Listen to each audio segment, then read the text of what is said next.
But what happens is, as they come to eat all this chow, they fill the ground, especially on a wet day, with pock marks everywhere.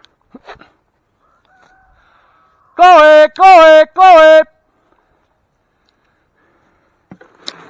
Oh, there they are. Normally they're right here waiting for me.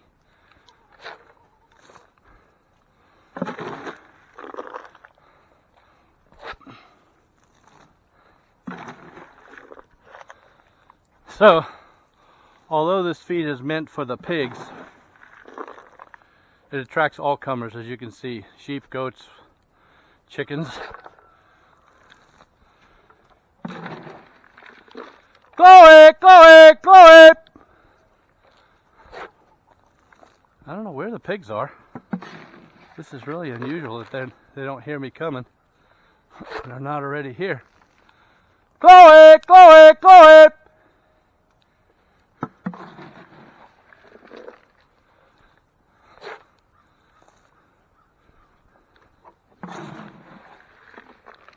Huh.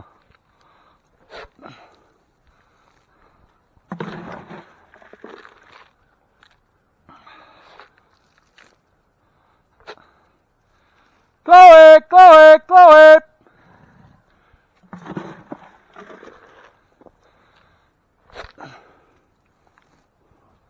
Ah, here they come. They've been snuggled up in the barn. When it gets wet or really cold, they tend to snuggle up in a barn stall in the hay.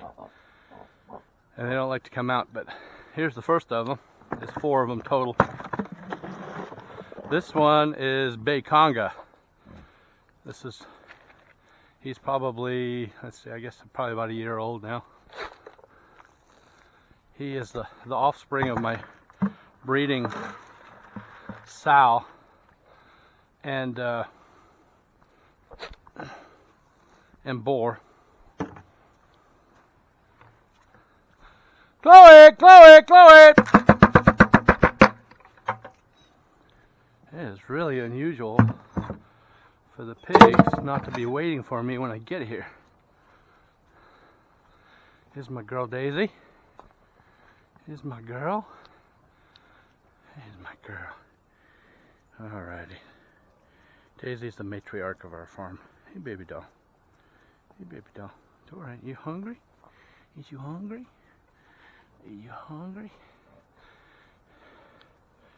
Daisy and I have come a long way, but she's the first lady of the farm. Here come the pigs, roused from their slumber. Hey Clarence, you want some more peppermints? There you go, buddy. So, when I do the feeding, I gotta distract the pigs first, and then I gotta distract the cows, and then I can feed the chickens. And if I don't, I get mobbed, like literally gang rushed and overwhelmed with critters trying to knock me over, trying to get food. That's Brutus on the right, and Chloe, my sow, the matriarch of the pigs. She's looking pretty preggish. You can see her belly's a little bit low, but we're thinking that we should have had 2 or 3 litters of piglets by now, and I think what's going on is that Brutus, at some stage in their pregnancy,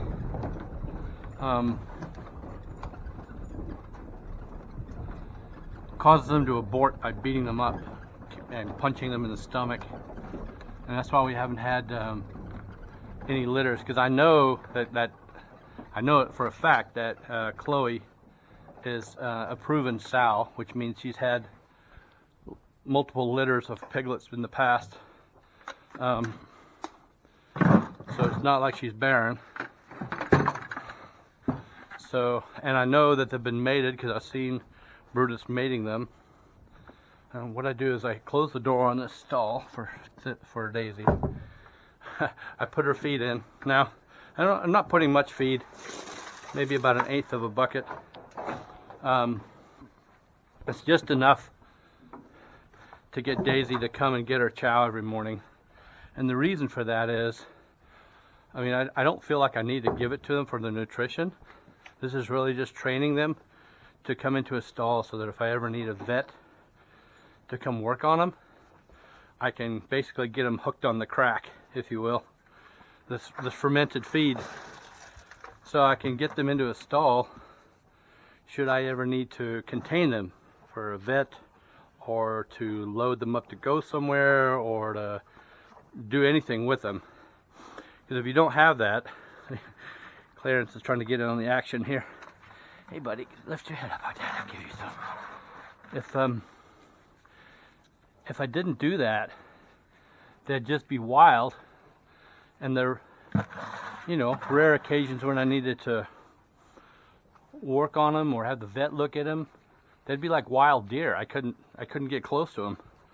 So you have to get hands on your critters, if not all the time, then at least a week or two before you want to work on them, and be able to get them into a stall where you can confine them and control them a little bit. Like the sheep are a good example. They run pretty much wild. There they are up there checking us out. But they run wild pretty much. They're Shetland sheep. So they're a little dodgy and skittish anyway. They're like wild deer. You can't really even get close to them now. But when it comes time for I need to shear them, about 2 weeks out, I'll start feeding them sweet feed or grain, and they know me, they know my voice, but I don't really interact with them. So they're like zero work for me. But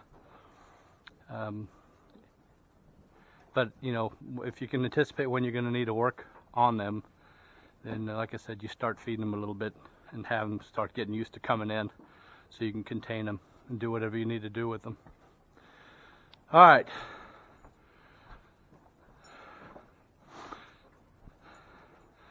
See, Daisy is helping Thistle eat her stuff. All right, now off to feed the chickens. I'll get the chickens their grain, and then the last thing I got to do is get a couple of bales of hay. I've been going through 2 bales of hay a day.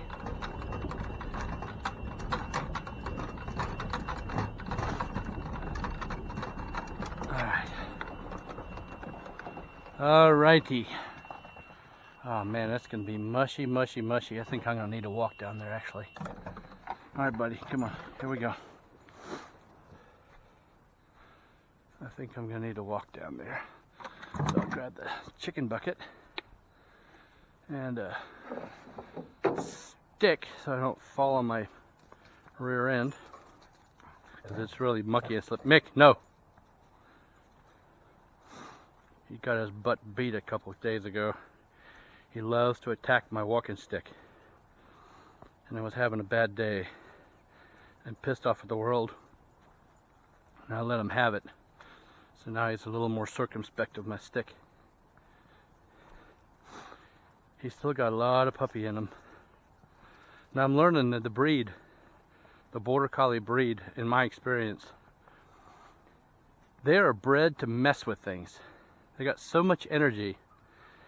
Any living thing in their purview, they will poke at it, chase it, try to get it to move, prevent it from moving, mess with it, attack from one direction, that doesn't come another direction. It's constant. Our little Shih Tzus do not appreciate that one bit.